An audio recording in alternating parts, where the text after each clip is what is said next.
நீற்றறையில் இடம்பெற்றது. வீரர்கள் மீண்டும் சுவாமிகளிடம் வேண்ட நாயனாரும் வரும் வினைக்கு எம்பெருமானுடன் என்று இசைந்து அவர்களுடன் அரசன் முன் சென்றனர். அமணர்கள் கூற்றின்படி அரசன் அடிகளை நீற்றறையில் இடப்பணித்தான். நீற்றறை சுண்ணாம்பு காலவாய். செந்தழலார் கடல் சிந்தை செய்த நாயனார் நீற்றறையில் மாசில் வீணையும் என்னும் திருக்குறுந்தொகையை அருளிச் செய்து 7 நாட்கள் வரை ஆனந்த வெள்ளத்தின் இடைமூழ்கி அம்பரவர் தேனுந்து மலர்பாதத்து அமுது உண்டு தெளிவு எய்தி ஊனந்தான் இளராகி வந்திருந்தார். அது சமயம் அருளிச் செய்ததே மாசில் வீணை எனும் திருப்பதிகம் திருக்குறுந்தொகை.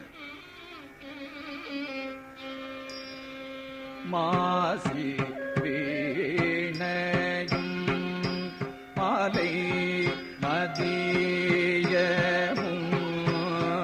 மாசி வீணையும் மாலை மதியமும்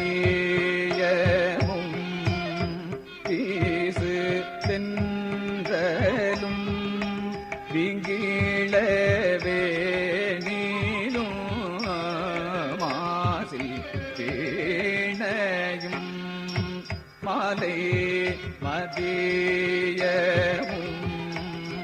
வீசு தென்றலும் விங்கிழவே நீலும் மூசு பண்டரை பொய்கையும் போன்றதே ஈசன் எந்தை இணையடி நீழலே மூசு வண்டரை பொய்கையும் போன்றதே ஈசன் எந்தை இணையடி